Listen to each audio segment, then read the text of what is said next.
আসসালামু আলাইকুম রহমতুল্লাহ।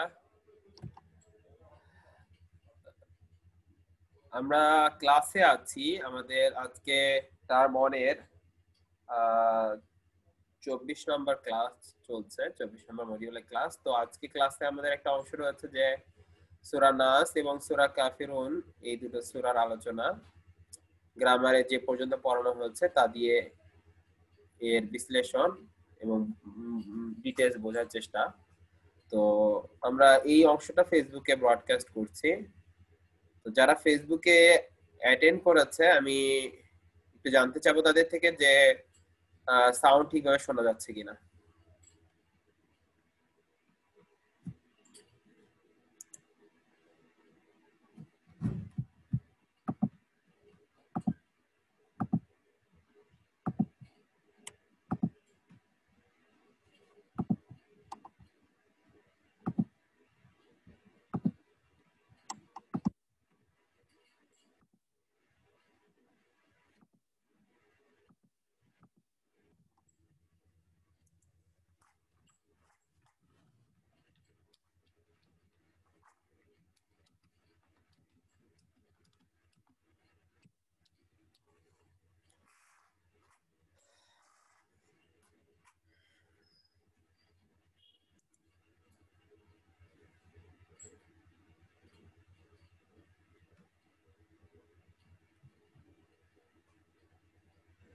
ফেসবুকে অনেকেই জয়েন করেছে, আলহামদুলিল্লাহ।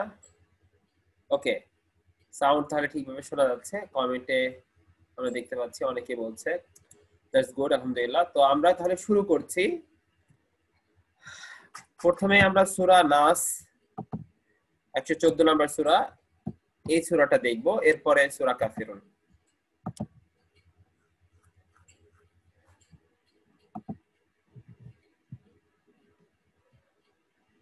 আউযু বিল্লাহি মিনাশ শাইতানির রাজিম। বিসমিল্লাহির রহমানির রহিম। আলহামদুলিল্লাহ ওয়াসসালাতু ওয়াসসালামু আলা রাসূলিল্লাহ। তো সূরা নাসের একদম প্রথম আয়াত।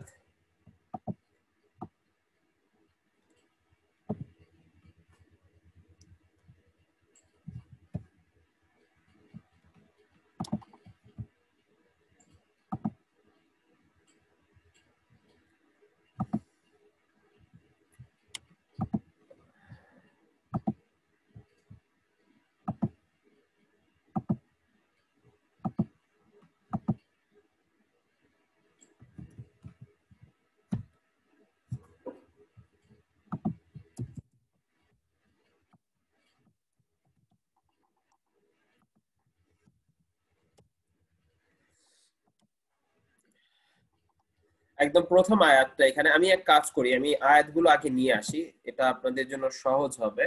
আমি যদি বারবার কপি পেস্ট করতে চাই, এটা টাইম লাগবে।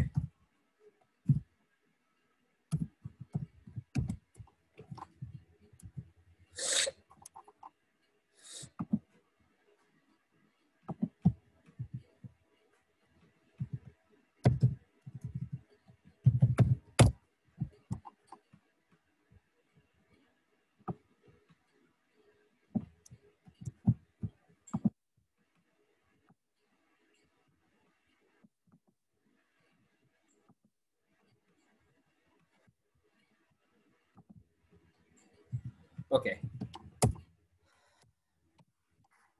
একদম প্রথম আয়াত।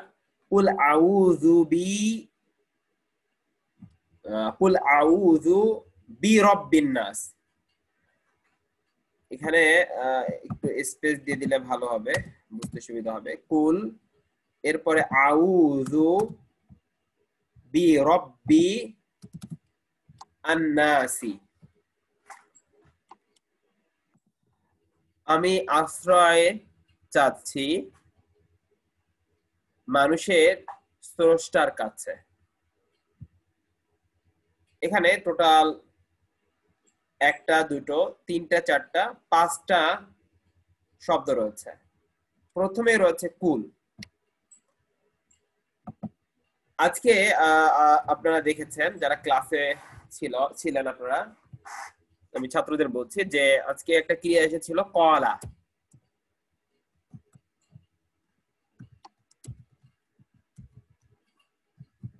কলা অর্থ হলো সে বলেছিল। তো আমরা যখন ক্রিয়ার আলোচনা করেছি আমরা বলেছি যে ক্রিয়াতে মূলত দুটো গঠন বা ক্রিয়ার কালে দুটো কাল আরবিতে, অতীতকাল এবং বর্তমান কাল। এছাড়াও আরো বিভিন্ন ধরনের ক্রিয়া রয়েছে। এটা গেল কাল সম্পর্কিত। যদি আসে আসে আদেশ বা নিষেধ সম্পর্কিত, যে কাউকে কোনো ব্যাপারে আদেশ করা যে তুমি এইটা করো, তুমি পানি খাও, তুমি ভাত খাও, তুমি বাড়িতে যাও, তুমি স্কুলে যাও, এটা একটা নির্দেশ সম্পর্কিত ক্রিয়া, যেটাকে আরবিতে বলা হয় ফেলুল আমরি।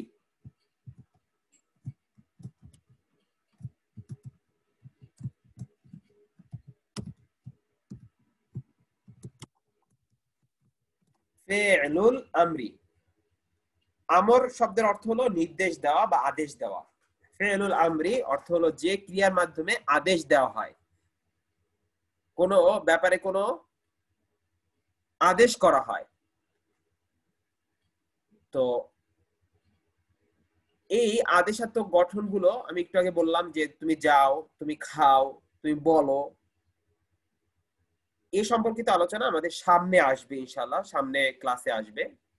তো এখানে এই কুল, এটা হলো ফেল আমার, যেটা কলা ইয়াকুলু, এর মোদারে হলো ইয়াকুলু, এর থেকে গঠিত কুল। তো যেহেতু এটা এখনো আসেনি আমি এই অংশটা বাদ রাখছি, শুধুমাত্র এটুকু আপনারা বুঝলে এই পর্যন্ত হবে যে এটা হলো একটা আদেশ বা বা বা সরাসরি ডাইরেক্ট নির্দেশ দেওয়া যে বলো। কি বলতে বলা হচ্ছে? আউযু, আমি পরিত্রাণ চাই, আমি পরিত্রাণ চাই। ইংলিশে বললে আই সিক রেফিউজ।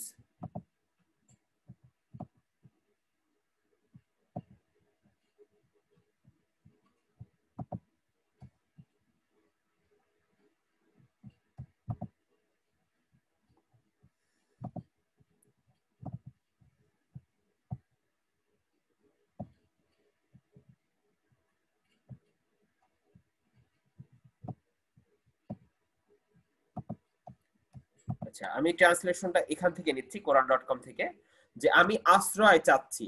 তো এই আশ্রয় চাওয়া, এই কথাটার অর্থ হলো বা এর আরবি হলো আউযু।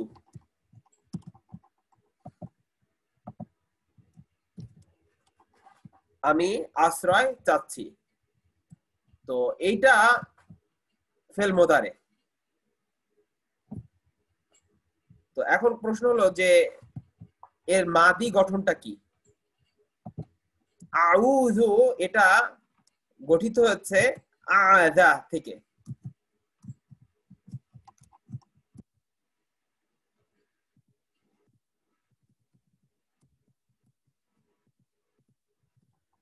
আযা এর মোদারে হলো ইয়াউযু,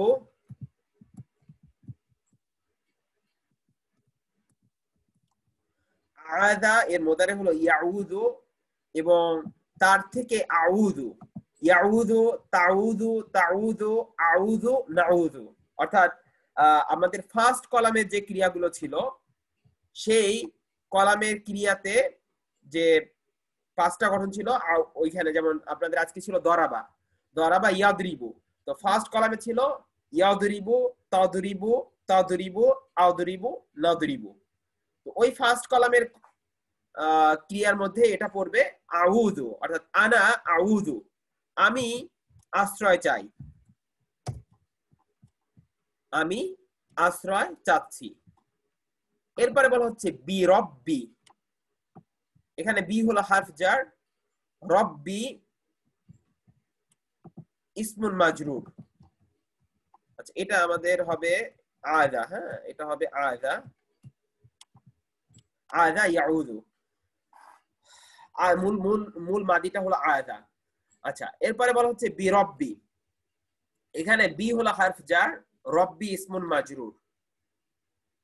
আর নাস এখানে রবের সাথে ইদাফা সম্পর্কে সংযুক্ত, রব্বুন নাসি। অর্থাৎ রব হলো মুদাফ আর নাসি মুদাফুন ইলাইহি। তো মুদাফ এখানে মাজরুর হচ্ছে কারণ তার আগে হারফ জার বি রয়েছে, আর আন-নাসি মুদাফুন ইলাইহি মাজরুর, এই কারণে এখানে কাসরা দেখা যাচ্ছে। তো বি রব্বিন নাসি, মানুষের রব। পুরো বাক্যটার অর্থ দাঁড়াচ্ছে যে বলো, অর্থাৎ রাসূল সাল্লাল্লাহু আলাইহি সাল্লামকে বলতে বলা হচ্ছে যে আমি আশ্রয় চাচ্ছি মানুষের রবের, আমি মানুষের রবের আশ্রয় চাচ্ছি।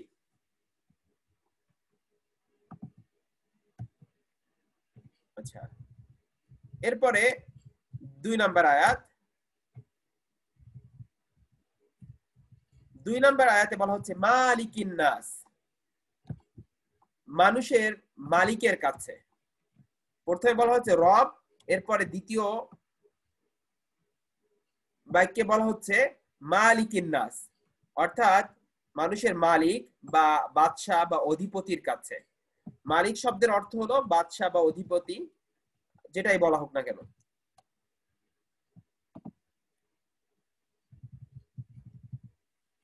আচ্ছা, তো এখন এখানে দুটো শব্দ মালিক এবং নাস, এটা মূলত আগের যে আয়াত তার সাথে সংযুক্ত, যে কুল আউযু, এরপরে বলা হচ্ছে বিরব্বিন নাস।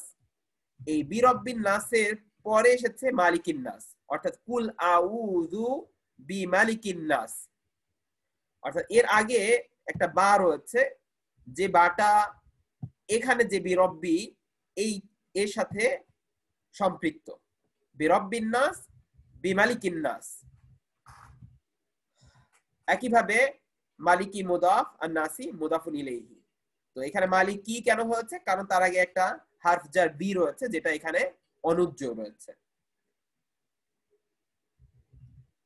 এরপরে বলা হচ্ছে ইলাহিন নাস,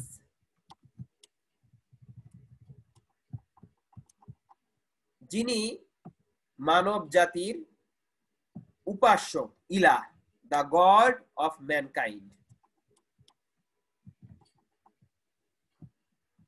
একইভাবে এখানেও ইলাহ মুদাফ এবং আন-নাসি মুদাফুন ইলাইহি।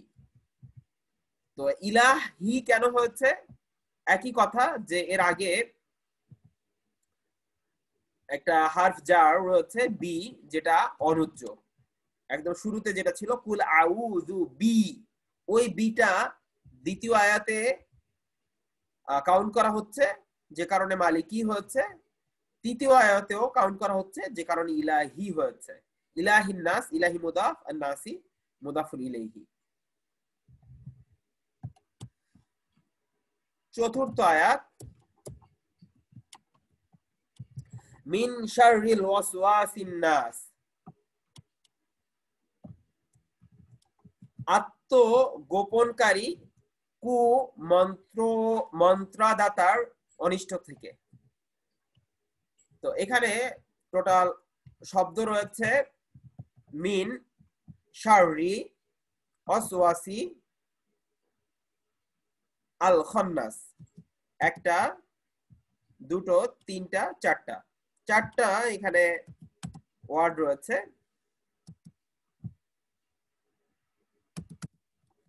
এখানে শুরুতেই মিন হলো হারফ জার, এরপরে শাররি, শাররুন অর্থ হলো অনিষ্ট, যে কোনো ধরনের খারাপ জিনিস। শাররি ইসমুন মাজরুর, একই সাথে মুদাফ। আল ওয়াসওয়াসি মুদাফুন ইলাইহি। এবং আল খন্নাস এখানে হলো এই ওয়াসওয়াস এর নাত। আল ওয়াসওয়াস এই শব্দের নাত হলো খন্নাস, অর্থাৎ যে ওয়াসওয়াসা দেয়, যেটাকে এখানে বাংলায় বলা হচ্ছে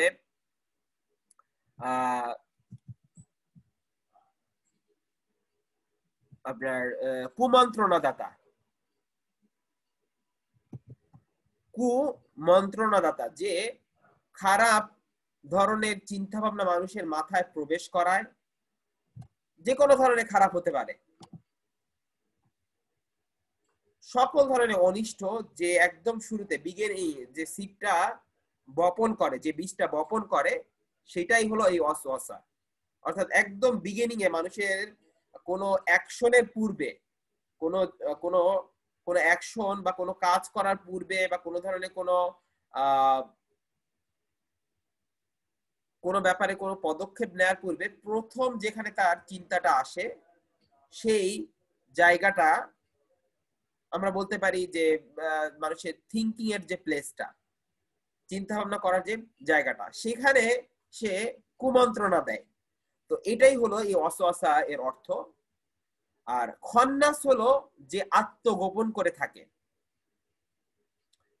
অর্থাৎ এই যে ওয়াসওয়াসা দিচ্ছে, সে আত্মগোপনকারী, তাকে দেখা যায় না। এ কারণেই আমরা বলছি যে এখানে এই যে ওয়াসওয়াসা এর নাত হলো খন্নাস, যে যে ওয়াসওয়াসা দিচ্ছে এটা হলো ইসমু ফাইল বলা হয়, অর্থাৎ যে কাজটা করছে, ওয়াসওয়াসা যে দান করছে, ওয়াসওয়াসি। আর খন্নাস হলো যে তার একটা বৈশিষ্ট্য, যে ওয়াসওয়াসা দিচ্ছে তার বৈশিষ্ট্য হলো যে সে আত্মগোপন করে থাকে, তাকে দেখা যায় না, সে লুপ্ত থাকে, সে নিজেকে হাইড করে রাখে। আর অর্থাৎ ওয়াসওয়াস হলো মানউত, খন্নাস হলো না। এখানে চারটা ব্যাপারে মিল থাকবে, এরাবে এবং এর আদাদে, এর জিনসে এবং এর ধরনে, যেটা মারিফা না নাকেরা। প্রথমটা দেখা যাচ্ছে যে এটা মাজরুর, মানউত মাজরুর, না তো মাজরুর। মানউত এক বচন, খন্নাস এক বচন মুফরাদ। মানউত মুযাক্কার, খন্নাস মুযাক্কার। এবং মানউত মারিফা, খন্নাস মারিফা। তাহলে আমি আবারো শুরু থেকে বলছি, মিন হারফ জার, শাররি ইসমুন মাজরুর, একই সাথে মুদাফ, আল ওয়াসওয়াসি মুদাফুন ইলাইহি, খন্নাস নাত লি ওয়াসওয়াস। আচ্ছা, এখানে আমি আরেকটু অ্যাড করব যে আত্মগোপনকারী কুমন্ত্রণাদাতা অনিষ্ঠতা হতে আমি পরিত্রাণ চাচ্ছি। অর্থাৎ শুরুতে যে বলা হয়েছিল আউযু, সেই জিনিসটা এখানেও অ্যাড করা যায়, আউযু মিন শাররিল ওয়াসওয়াসিল খান্নাস। আমি পরিত্রাণ চাচ্ছি কুমন্ত্রণাদাতার অনিষ্টতাতে, কোন ধরনের অনিষ্টতা থেকে। 5 নম্বর আয়াত, এরপরে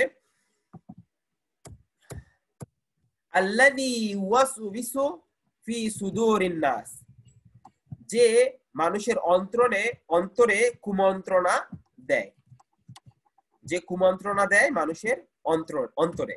তো এখানে যেটা করা হচ্ছে যে আগের আয়াতে যে ওয়াসওয়াসি এর এই যে ওয়াসওয়াসি অর্থাৎ যে ওয়াসওয়াসা দেয় কুমন্ত্রণা দাতা, তার সম্পর্কে ব্যাখ্যা করা হচ্ছে যে সে আসলে কে। সে তার একটা আমরা বৈশিষ্ট্য জানতে পেরেছি যে সে হলো আত্মগোপন করে থাকে, তাকে দেখা যায় না। তার দ্বিতীয় বৈশিষ্ট্য হলো যে সে মানুষের অন্তরে, সুদূর অন্তরে ওয়াসওয়াসাটা দেয়। তো এই সুদূরটা কি? সুদূর বলতে আমরা বাংলায় ট্রান্সলেট করছি অন্তর। তো এর লিটারাল আরবি যদি আমরা ট্রান্সলেট করি বাংলায়, এর অর্থ হলো কেন্দ্র।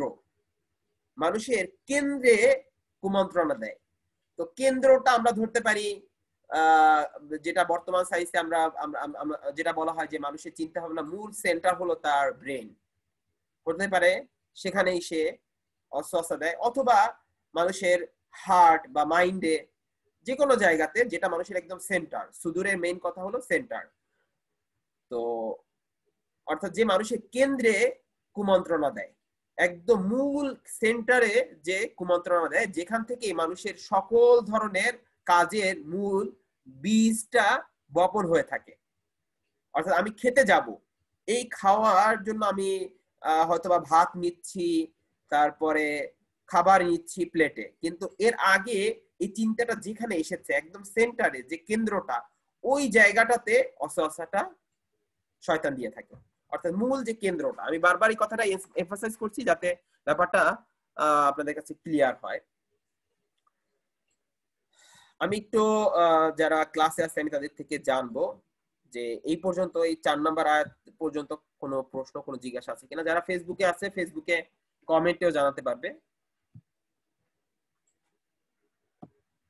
অর্থাৎ আমি 5 নাম্বার বাক্যটা আয়াতটা অ্যাপ্রোচ করার আগে আমি এই পর্যন্ত একবার জেনে নিব কোনো প্রশ্ন কোনো জিজ্ঞাসা আছে কিনা।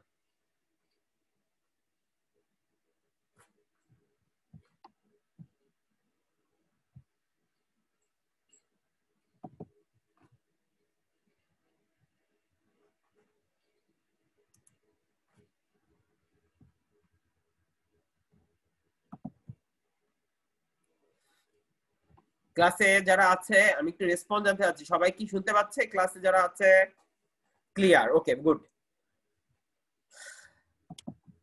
আচ্ছা, তাহলে 5 নাম্বার বাক্যে শুরুতেই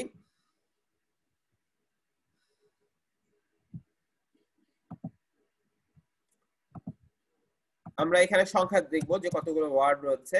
আল্লাযী একটা ওয়ার্ড, ওয়াস আর একটা ওয়ার্ড, ফি একটা ওয়ার্ড, সুদূর ওয়ার্ড, আর নাস ওয়ার্ড। তাহলে একটা, দুটো, তিনটা, চারটা, পাঁচটা ওয়ার্ড পাচ্ছি 5 নম্বর আয়াতে। তো এখানে আল্লাযী ইসমুল মাউসুল শুরুতেই। এই ইসমুল মাউসুলটা যেটাকে আমরা বাংলায় বলছি যে, এটা হলো ওয়াসি। হ্যাঁ, এই যে 4 নম্বর আয়াতে ছিল ওয়াসি অর্থাৎ কুমন্ত্রণা দাতা, এর দ্বিতীয় নাত। প্রথম নাত এখানে আমরা পেয়েছি আল খান্নাস, দ্বিতীয় নাত হলো আল্লাযী। অবশ্যই ইসমুল মাউসুলের সাথে সিলাতুল মাউসুল সংযুক্ত থাকে। সিলাতুল মাউসুলে এর পরের অংশ যেটা জুমলা ফেলিয়া, ইউয়াসউইসু ফি সুদুরিন নাস। এখানে এরপরে এই যে সিলাতুল মাউসুলের এই অংশটা ইউয়াসউইসু ফি সুদুরিন নাস, আমি এটাকে কালার দিয়ে হাইলাইট করে দিচ্ছি। ইউয়াসউইসু এটা হলো সিলাতুল মাউসুল, আর আল্লাযী ইসমুল মাউসুল। সিলাতুল মাউসুল এখানে জুমলা ফেলিয়া। তো এখানে সিলাতুল মাউসুলের প্রথমেই রয়েছে ইউয়াসউইসু, এটা একটা ফেল, জুমলা ফেলিয়া যেহেতু আমরা বলছি, শুরুই হচ্ছে ফেল দিয়ে। এটা ওয়াসওয়াসা এই ফেলের মোদারে গঠন।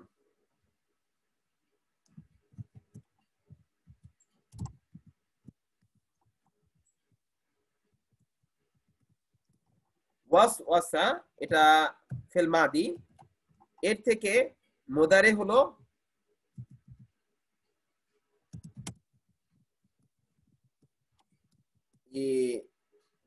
ইয়াওয়াস উই সো।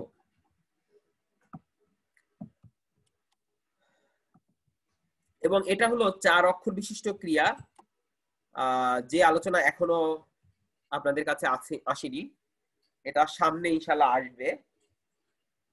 যে আপনারা 3 অক্ষর বিশিষ্ট ক্রিয়া এখন পর্যন্ত দেখেছেন, তো এই ক্রিয়া 4 অক্ষর হয়, 5 অক্ষর হয়ে থাকে।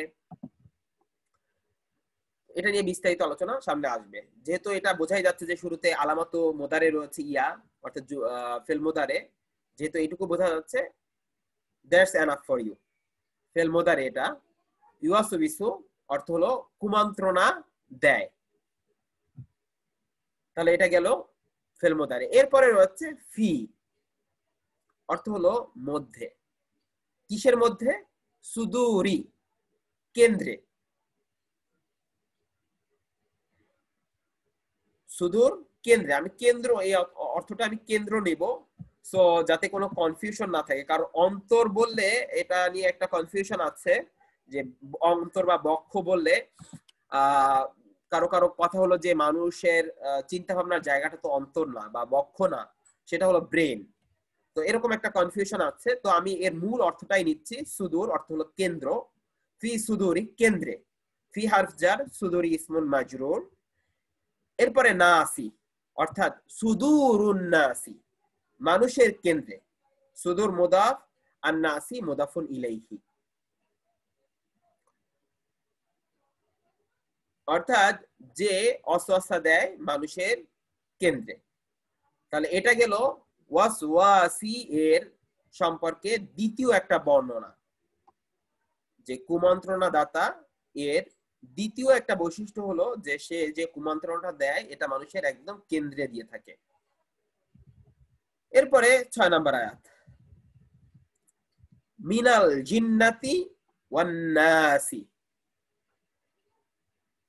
মিন হতে, জিন্নাতি জিন, এবং নাস নাস,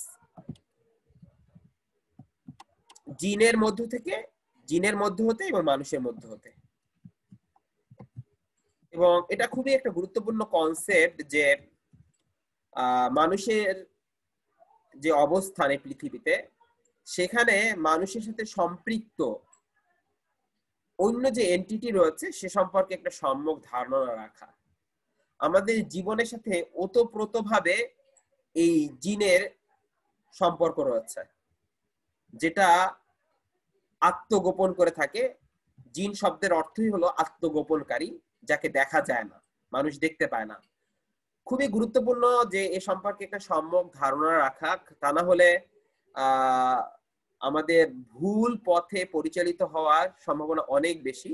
কারণ শয়তান, আমরা যেটা বলে থাকি শয়তান বা ইবলিস, এটা এই জিনের মধ্য থেকেই। জিনের আমাদের মধ্যে যেরকম মানুষের মধ্যে খারাপ ক্যারেক্টারিস্টিক্স রয়েছে, ফর এক্সাম্পল মীর জাফর, কোন মানুষকে যখন বলা হয় যে তুমি তো মীর জাফর, মানে মীর জাফর নামে একজন লোক ছিল, সে খারাপ একটা কাজ করেছে, চিট করেছে, সেই বৈশিষ্ট্যটা তার মধ্যে রয়েছে, এ কারণেই আমরা তাকে বলছি যে তুমি মীর জাফর। ঠিক তেমনি ভাবে যখন কোনো জিনের মধ্যে খারাপ দিকটা প্রকাশ পায়, তখন সেই জিন শয়তান বা ইবলিস। তো এবং জিনের ইন্টারাকশন মানুষের সাথে এরকম যে মানুষের প্রত্যেকটা শ্বাস প্রশ্বাস সবকিছুর সাথে তার সম্পৃক্ততা রয়েছে।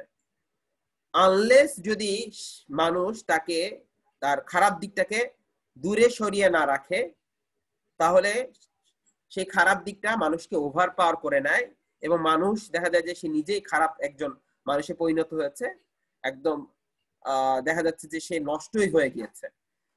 তো এ কারণে এই যে তার খারাপ দিকটা, জিনের খারাপ দিকটা, এর থেকে নিজেকে বা মানুষ যাতে তাকে নিজেকে রক্ষা করতে পারে, এর জন্য তার সম্পর্কে জানা, এবং অবশ্যই তার রক্ষা করার একমাত্র মাধ্যম হলো যে আল্লাহর নির্দেশিত পথ অবলম্বন করা, আল্লাহ যেভাবে বলেছে সেভাবে চলা। যেমন আমরা শুরুতেই প্রত্যেক জায়গাতেই বলি আউযু বিল্লাহি মিনাশ শাইতানির রাজিম, আমি বিতাড়িত শয়তান থেকে আল্লাহর কাছে রক্ষা চাই। তো ব্যাপারটা এতটাই গুরুত্বপূর্ণ যে প্রত্যেকটা জায়গাতে বা প্রত্যেকটা সূরাতে আমরা যখন পড়তেছি বা যে কোনো ভালো কাজ যখন আমরা করতেছি, আমরা বলতেছি আউযু বিল্লাহি মিনাশ শাইতানির রাজিম, আমরা শয়তানের কাছ থেকে আল্লাহর কাছে রক্ষা চাই।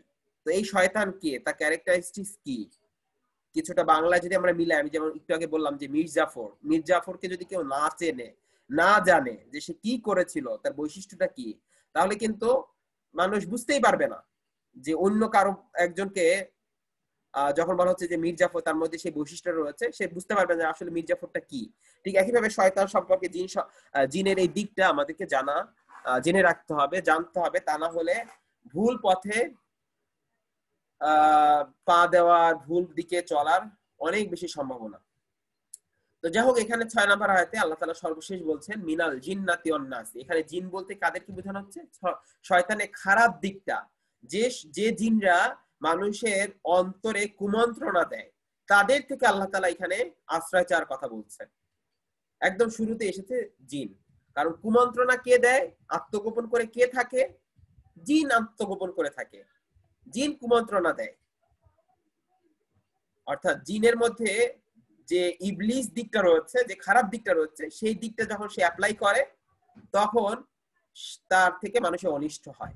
ভালো জিনের থেকে কোনো ব্যাপার নাই, ভালো জিন যার মধ্যে ভালো দিক রয়েছে সেটা নিয়ে কোনো সমস্যা নেই, কিন্তু যখন তার মধ্যে এই ইবলিসের বৈশিষ্ট্য প্রকাশ পায় বা সে নিজেই একটা ইবলিসে পরিণত হয়, তখন তার থেকে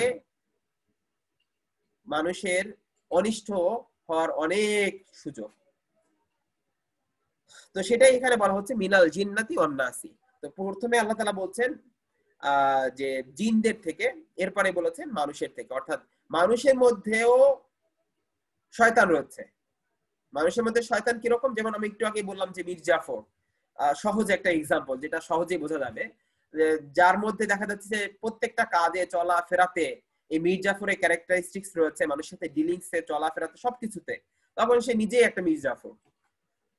তো একইভাবে যখন কোনো মানুষকে শয়তান ওভারপাওয়ার করে নেয়, তখন সেই মানুষটা নিজে একটা শয়তানে পরিণত হয়ে যায়। তো তার থেকে পরিত্রাণ চাওয়ার কথা বলা হচ্ছে, মিনাল জিন্নাতি ওয়ান নাসি।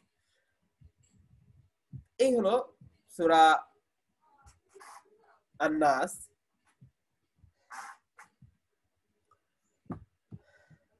আচ্ছা, এখানে মির হলো হারফ জার, জিন্নাতি ইসমুল মাজরুর, ওয়াও হারফু আতফিন সংযুক্তকারী অব্যয়, এরপরে আন-নাসি মাউতুফুন আলা জিন্নাতি, অর্থাৎ নাস এর ইরাব হবে জিন্নাতির এর একই ইরাব। আচ্ছা, তাহলে আমাদের এখানে সূরা নাস কমপ্লিট হলো।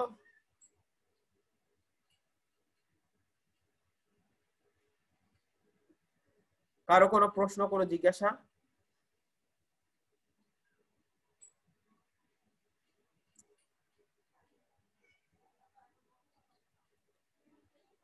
দুইশো 217, 218, 26 যারা ক্লাসে উপস্থিত, সবাই কি বুঝতে পারছে?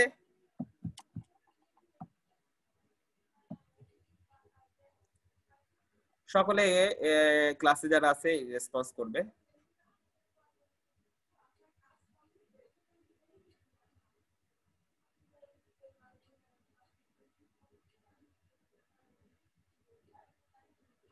ওকে, আলহামদুলিল্লাহ, দ্যাটস গুড, দ্যাটস গুড।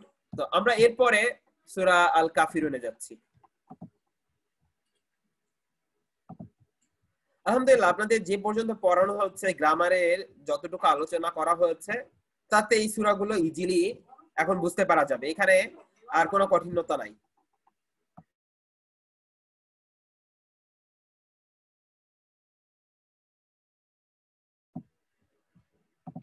গ্রামারের যে অংশগুলো কভার করা হয়েছে, এইগুলো যদি আপনারা বারবার রিভাইজ করেন এবং একই সাথে এই সূরাগুলো যদি আমি যেভাবে পড়াচ্ছি, এই জাস্ট এই প্রসিডিউরটা যদি একটু খেয়াল করেন এবং নিজেরা যদি চেষ্টা করেন, আই হোপ এটা আপনাদের জন্য খুবই সহজ হবে যে লাস্টের শেষের পাড়ার যে সূরাগুলো রয়েছে, যেগুলো সাধারণত মুখস্থ থাকে, এইগুলো বুঝতে পারা। আমাদের সূরা ফাতিহা কমপ্লিট হয়েছে এবং আজকে সূরা নাস এবং সূরা কাফিরুন দুটো সূরা কমপ্লিট হয়ে যাবে।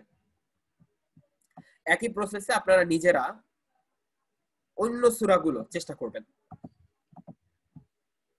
কোনো প্রশ্ন, কোনো জিজ্ঞাসা, কোনো জানার কোনো কিছু থাকলে আপনারা তো, আপনাদের তো প্রসেস রয়েছেই, সেখানে মেসেজ দিতে পারবেন, প্রশ্ন করতে পারবেন, বাট নিজেরা চেষ্টা করবেন। এটাই আমার এখন বলার, যে আমি যেভাবে দেখাচ্ছি এইটাকে কাজে লাগিয়ে এখন থেকে প্রতিদিন আপনারা যে সূরাগুলো আপনাদের মুখস্থ রয়েছে সেগুলো বোঝার চেষ্টা করবেন।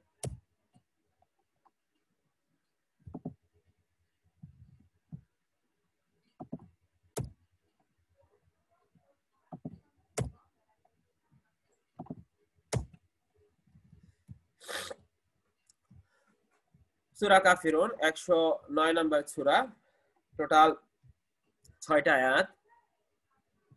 শুরুতে বলা হচ্ছে কুল ইয়া আইয়ুহাল কাফিরুন। সবগুলো শব্দ এখানে মোটামুটি এখন আপনাদের পরিচিত।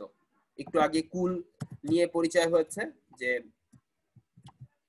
কুল ফেল আমর, ইয়া আইয়ুহা, ইয়া আইয়ুহা হারফু নিদা সম্পর্কিত, এবং কাফিরুন মুনাদা, যাকে ডাকা হচ্ছে। আমি অর্থটা এখান থেকে নিয়ে আসি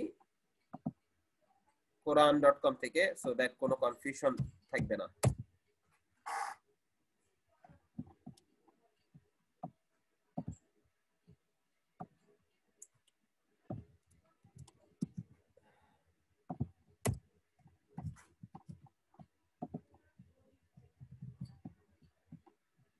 আমি একটু সময় নিয়ে আমি অনুবাদটা এখান থেকে নিয়ে নিই।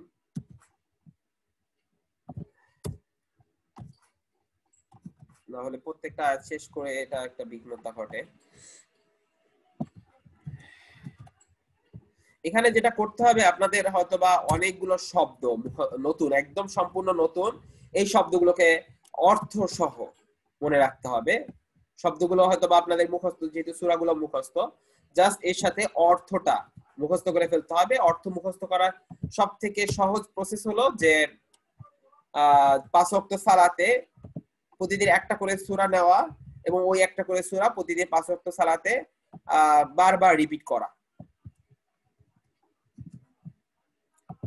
যতবার সম্ভব রিপিট করা, এবং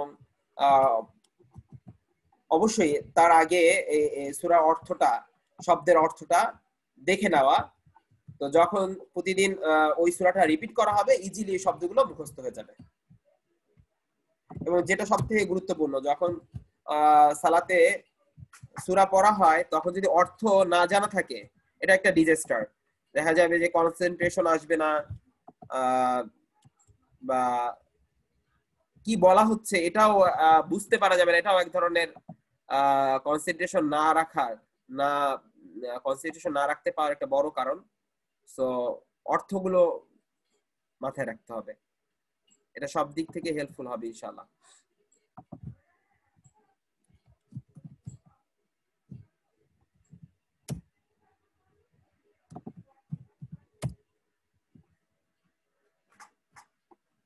আচ্ছা, যা হোক, এখানে আমরা মিলাতে পারছি না, ফন্টের সাথে মিলছে না।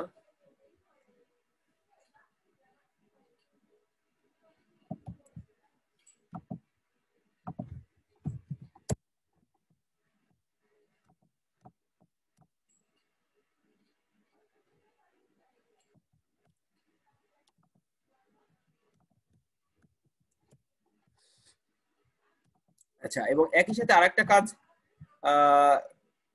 টার্ম অন শেষ হওয়ার পরে আপনারা করতে পারেন যে সালাতে যে দোয়াগুলো পড়া হয় সেই দোয়াগুলো এইভাবে অর্থ সহ শিখে নেওয়া, এবং শব্দগুলো, যে একটা শব্দের সাথে আরেকটা শব্দের সম্পর্ক কি, দোয়াতে কি চাওয়া হচ্ছে, সেটা খুব ভালোভাবে বুঝে নেওয়া। সো তাহলে যেটা হবে, পুরো সালাতে যে কথাগুলো বারবার বলা হয়, যে দোয়াগুলো আল্লাহর কাছে বারবার চাওয়া হয়, সেগুলো নিজে অনুভব করা সম্ভব হবে। এবং যখন আপনি কোনো জিনিস বুঝতে চাচ্ছেন, অবশ্যই তার একটা আলাদা মূল্য রয়েছে।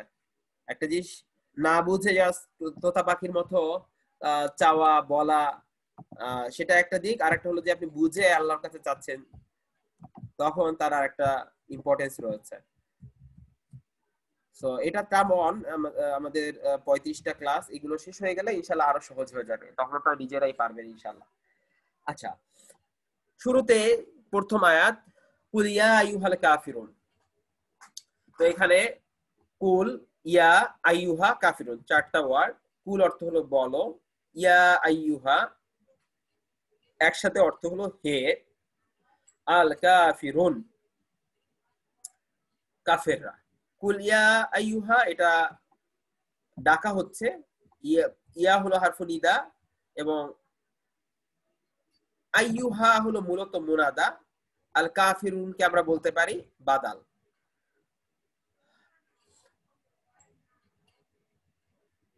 বা আপনারা যেভাবে আপনাদেরকে শেখানো হয়েছে এভাবে আপনারা মনে রাখতে পারেন যে যখন মুনাদাতে আল যুক্ত থাকবে তখন আইয়ুহা আসবে। যখন আইয়ুহা আমরা দেখতে পাবো, তখন অবশ্যই পাওয়া যাবে যে এরপরে যে মুনাদা রয়েছে এর সাথে আল যুক্ত রয়েছে। তো এখানে কাফিরদেরকে সম্বোধন করা হচ্ছে প্রথমেই, এরপরে বলা হচ্ছে লা,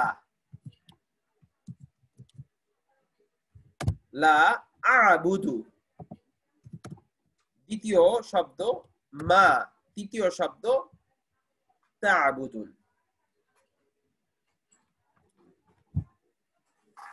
তো লা আ'বুদু এই অংশের অর্থ হলো আমি ইবাদত করি না। লা আ'বুদু, এটা কোনোভাবেই ধরতে পারা যাচ্ছে না আজকে। ওকে, আমি এখানে কালার করে দিচ্ছি।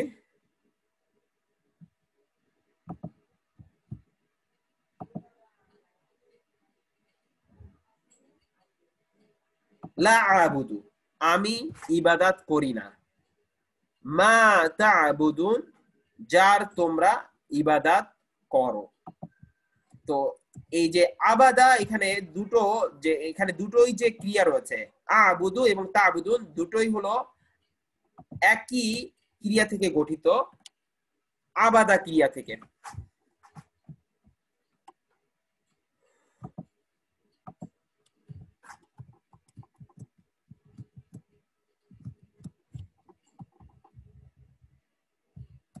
আবাদা এই ক্রিয়ার অর্থ হলো ইবাদত করা।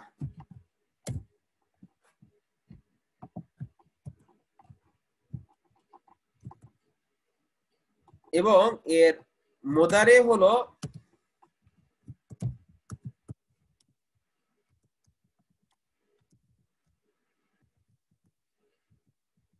ইয়াবুদু। আবাদা ইয়াবুদু, আবাদা ফিল মাদি, মুদারে ইয়াবুদু। ইয়াবুদু এর থেকে যদি আমরা একে গঠন ভাঙি, ইয়াবুদু, ইয়াবুদানি, ইয়াবুদুনা। তা'বুদু, তা'বুদানি, ইয়াবুদনা। তা'বুদু, তা'বুদানি, তা'বুদুনা, তা'বুদিনা, তা'বুদানি, ইয়াবুদনা। আবুদু, না'বুদু।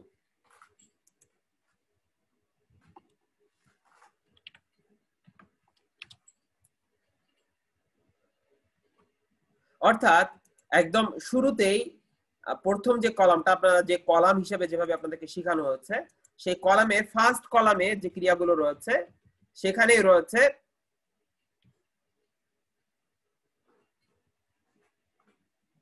এই আবুদু, এই ক্রিয়াটা।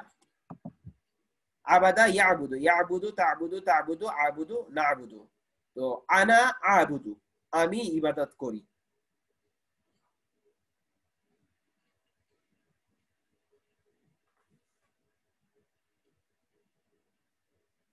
আচ্ছা, এরপরে মা অর্থ হলো না। তা'বুদুন, তা'বুদুন এটা হলো আনতুম তা'বুদুন। আমি আবারও তাসরিফটা করছি, ইয়াবুদু, ইয়াবুদানি, ইয়াবুদুনা। আমি দমি সহ বলি, হুয়া ইয়াবুদু, হুমা ইয়াবুদানি, হুম ইয়াবুদুনা। হিয়া তা'বুদু, হুমা তা'বুদানি, হুন্না ইয়াবুদনা। আনতা তা'বুদু, আনতুমা তা'বুদানি, আনতুম তা'বুদুনা। আনতুম তা'বুদুনা অর্থাৎ তোমরা, তোমরা যার ইবাদত করো।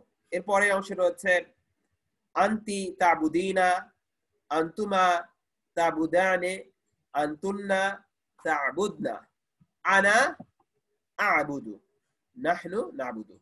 আনা আ'বুদু অর্থাৎ এখানে দমিকটা হলো আনা, আর এখানে দমিকটা হলো আনতুম। হ্যাঁ, কোন আয়াতে কোন জিজ্ঞাসা থাকলে আমি যখন যে আয়াতটা আলোচনা করব এরপরেই করতে হবে।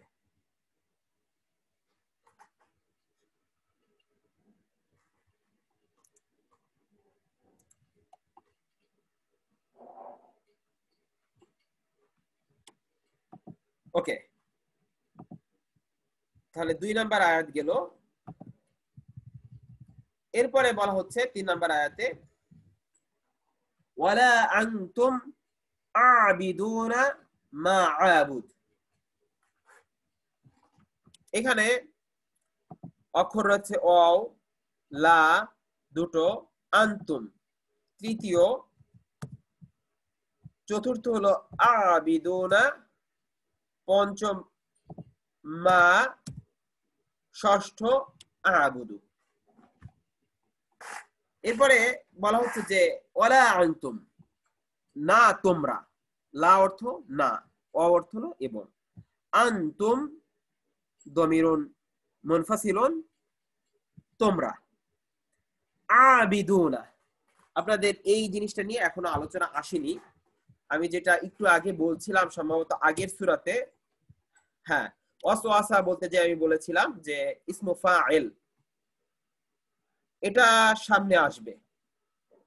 এটা সামনে বিস্তারিত ক্রিয়া আলোচনা আসবে যে ইসমো ফাইল বলতে বোঝানো হয় যে কাজটা করে। যেমন আমরা যখন বলছি আবাদা, তখন এর অর্থ দাঁড়াচ্ছে বাংলাতে যে সে ইবাদাত করেছিল। তো যদি বলা হয় যে সে ইবাদত করেছিল, অবশ্যই এটা ক্রিয়া। কিন্তু আমরা যদি জানতে চাই যে যে ইবাদত করছে তার আরবিটা কি, যেমন অন্য কথায় বললে যে পড়ছে বা যে খেলছে বা যে দৌড়াচ্ছে, তার অবশ্যই একটা নাম রয়েছে। যেমন খেলোয়াড়, শিক্ষার্থী, যে পড়ে, যে লেখে, লেখক, ঠিক একইভাবে আরবিতে এর নাম রয়েছে। অর্থাৎ যে ক্রিয়াটা সম্পন্ন করে, যে ক্রিয়াটা করে, তার যে নামটা, একেই বলা হয় ইসমুল ফাইল। তো আবাদা অর্থ হলো সে ইবাদত করেছিল। তো যখন বলা হবে যে ইবাদত করে, তখন তার আরবিটা আসবে আবেদ। এবং অবশ্যই এটা ইসম। এখানে কোনো ক্রিয়া সম্পৃক্ততা নাই, এখানে শুধুমাত্রই যে কাজটা করছে তার নামটা, অর্থাৎ যে ইবাদতটা করছে তার নামটা। একে আমরা বাংলায় যেমন বলতে পারি যে ইবাদতকারী, ইংলিশে ওরশিপার, আরবিতে আবেদ। এবং এটার প্লুরাল গঠন, যেটা জামা মুযাক্কার সালেম, এর প্লুরাল গঠন আবিদুন, লাস্টে উনা যুক্ত হচ্ছে।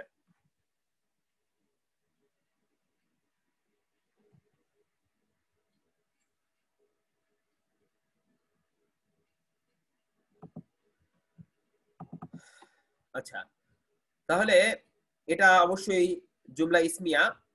এখানে মুবতাদা আমরা বলতে পারি আনতুম, এরপরে আবিদুনা, এটা খবর।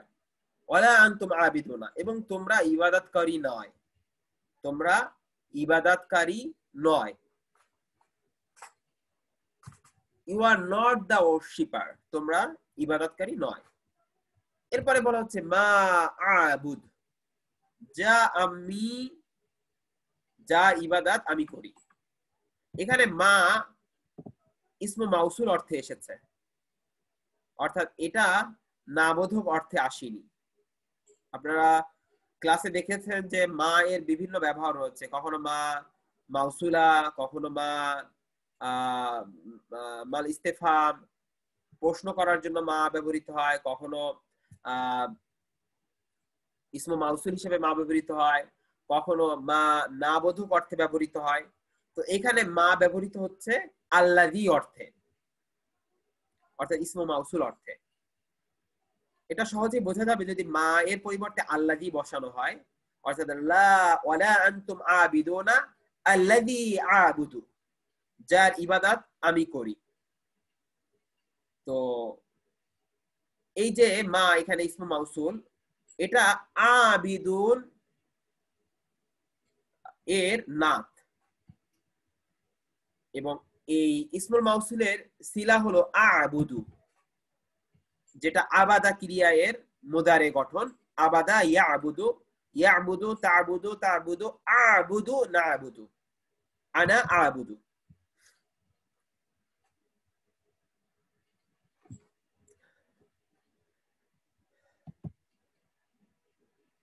তাহলে এই অংশ এখানে আমি সেপারেট করে দিচ্ছি যে মা আবুদু এটা একটা অংশ, অর্থাৎ যেটা, যার ইবাদত আমি করি, যার অর্থটা এরকম, যার ইবাদত আমি করি। আর শুরুর এইটা আরেকটা অংশ, ওয়ালা আনতুম আবিদুন, এবং তোমরা ইবাদতকারী নও।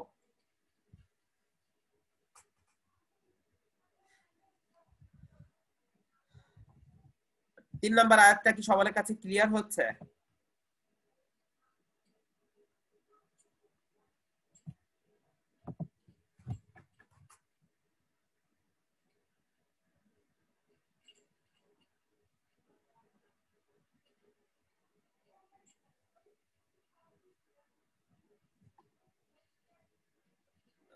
ফেসবুকে আমি দেখতে পাচ্ছি অনেকেই আছে। ফেসবুকে আপনাদের প্রশ্ন থাকলে কমেন্টে করলে আমরা ইনশাআল্লাহ উত্তর দিব।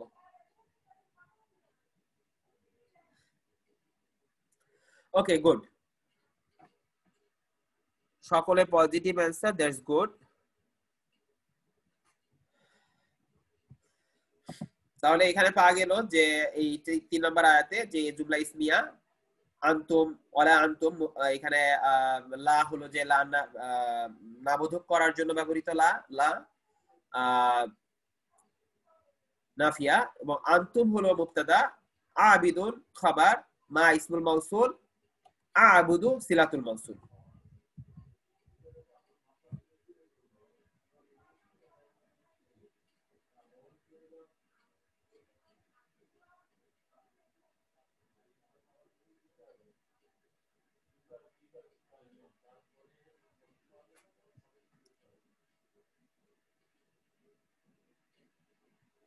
আচ্ছা, এরপরে 4 নম্বর আয়াত, ওয়ালা আনা আবিদুম মা আবাদতুম,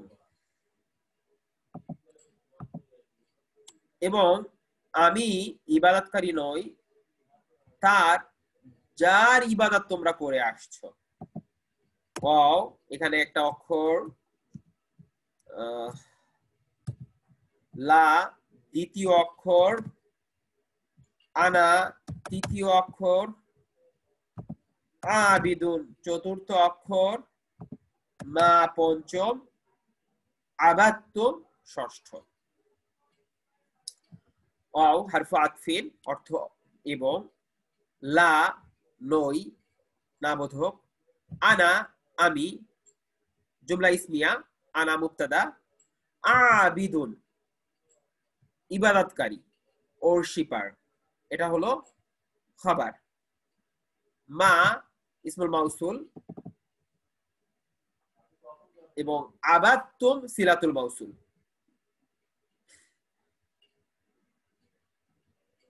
সিলাতুল মাউসুলে এখানে জুমলা ইসমিয়া রয়েছে, আবাদা এর আনতুম গঠন। আবাদা এর যদি আমরা তাসরিফ করি, কনজুগেশন করি, আমরা পাবো আবাদা, আবাদা, আবাদু, আবাদাত, আবাদাতা, আবাদনা, আনতা আবাদতা, আনতুমা আবাদতুমা, আনতুম আবাদতুম। এবং এখানেই সেই গঠনটা এসেছে, অর্থাৎ আনতুম আবাদতুম, তোমরা যার ইবাদত করে আসছো, মা আবাদতুম যা কিছুর ইবাদত তোমরা করে আসছো এতদিন ধরে, তার ইবাদতকারী আমি নই। পঞ্চম আয়াত, ওয়ালা আনতুম আবিদুনা মা আবুদ, একই রকম বাক্যের স্ট্রাকচার।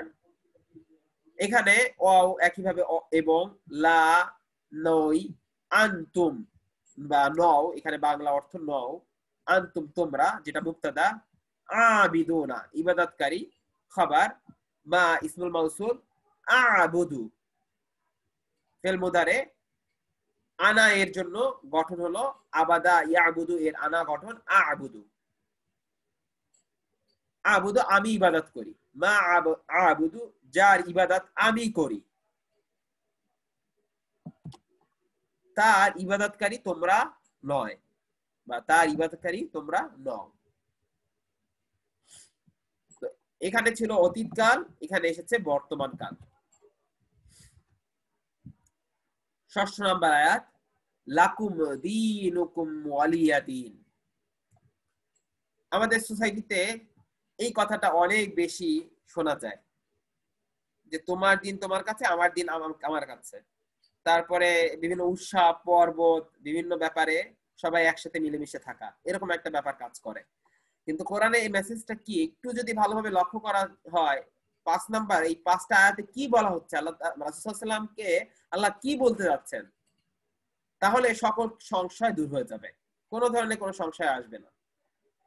বলা হচ্ছে যে তোমরা তোমাদের মতো থাকো, আমি আমার মতো থাকবো। তোমরা যা কিছু করো তার সাথে আমার কোনো সম্পৃক্ততা নাই, আমি যা কিছু করি তা তোমরা করো না। তোমাদের দিন তোমাদের জীবন ব্যবস্থা। এখানে দিন শব্দটা বলা হচ্ছে, আরবিতে দিন শব্দের অর্থ হলো পুরো জীবন ব্যবস্থা, অর্থাৎ মানুষের জীবনে যা যা কিছু প্রয়োজন। ধর্ম মানুষের জীবনের একটা অংশ, স্পিরিচুয়ালিটি মানুষের জীবনের একটা অংশ, but this is not the ultimate thing. মানুষের জীবনের সব অন্যান্য সকল দিক যেগুলো মানুষের জীবনে রয়েছে তা আরবিতে দিন শব্দের অন্তর্ভুক্ত। যেমন আল্লাহ তাআলা কোরআনে বলছেন, আল ইয়াউমা আকমালতু লাকুম দীনাকুম,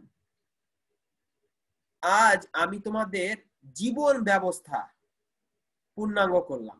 অর্থাৎ জীবন ব্যবস্থার মধ্যে যে যে দিক রয়েছে সকল দিক, একদম সকালে ঘুম থেকে উঠে রাতে ঘুমাতে যাওয়ার আগ পর্যন্ত যে যে কাজগুলো করা হয় তার ডিটেইলস নির্দেশনা, যে তুমি খাবা কিভাবে, তুমি ঘুমাবা কিভাবে, তুমি গোসল করবা কিভাবে, তুমি বাথরুমে যাবা কিভাবে, তুমি স্ত্রীর সাথে সহবাস করবা কিভাবে, সকল দিকের বিস্তারিত নির্দেশনা। আর আরবিতে এই পুরো দিকটাকেই বোঝানো হচ্ছে দিন শব্দ ব্যবহার করে, যার বাংলা অর্থ জীবন ব্যবস্থা। অর্থাৎ তোমাদের জীবন ব্যবস্থা তোমাদের জন্য, আমাদের জীবন ব্যবস্থা বা আমার জীবন ব্যবস্থা আমার জন্য, আমার সাথে তোমাদের কোনো সম্পৃক্ততা নাই। তোমরা যা কিছু করো বা যা কিছু করেছো তার সাথে আমার কোনো মিল নাই, ন্যূনতম কোনো মিল নাই। আচ্ছা, এইটা হলো এই আয়াতের মূল কথা। তো এখানে লাকুম, লাম হলো হারফ জার, কুম দমিরুন মুত্তাসিলুন, দুটো মিলে জার মাজরুর, শিবহু জুমলা, খবর মুকাদ্দাম। এবং দীনুকুম এখানে মুবতাদা, যেটা মুআক্খার পরে এসেছে। এখানে দিন হলো মুদাফ, কুম মুদাফুন ইলাইহি। এরপরে অ হলো হারফু আতফিন, ওয়ালিদিন, ওয়ালিয়াদিন। এখানে লিয়া, এটা লাম হারফ জারের সাথে ইয়া মুতাকাল্লিম সংযুক্ত হয়েছে, উচ্চারণটা হচ্ছে লিয়া। এন্ড ফর মি, দিন। এখানে দিন বলতে এখানে মূলত এই শব্দটা হলো দিনী। এটাকে যদি আমরা ভাঙি, শব্দটা মূলত হলো এরকম, এই শেষে একটা ইয়া মুতাকাল্লিম রয়েছে, সহজ কথা হলো এটা। তো এই ইয়া মুতাকাল্লিমটা এখানে ড্রপ, ওয়ালি দিনী, and to me my way of life. তো এখানে এই ইয়া মুতাকাল্লিমটা ড্রপ হয়েছে। একইভাবে এখানে বাক্যের গঠনটা এই আগের অংশের মতোই, লি জার মাজরুর শিবহু জুমলা খবর মুকাদ্দাম এবং দিন মুবতাদা মুআক্খার। আলহামদুলিল্লাহ, এই হলো সূরা আল কাফিরুন।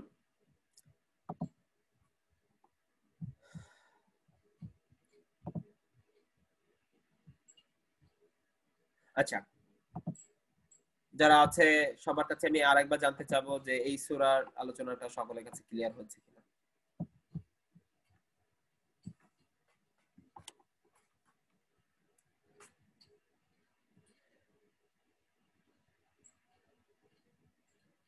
ওকে, আলহামদুলিল্লাহ, দ্যাটস গুড, সকলের পজিটিভ রেসপন্স। তো আমি একটু ফার্দার ডিটেইলস জানতে চাবো যে আপনারা তো এই অনেক দিন ধরে সম্পৃক্ত রয়েছেন, আলহামদুলিল্লাহ, সেই অগাস্ট, সেপ্টেম্বর, অক্টোবর, আজকে 3 মাস হয়ে গেল। আপনাদের এখন কি মনে হচ্ছে যে আপনারা কোরআন বোঝার পথে কতখানি সামনে আগিয়েছেন? আজকে সূরা নাস কাফিরুন হলো, এর আগে সূরা ফাতিহা হয়েছে। মানে আর ইউ আন্ডারস্ট্যান্ডিং বেটার? আপনারা কি আগের থেকে ভালো বুঝছেন?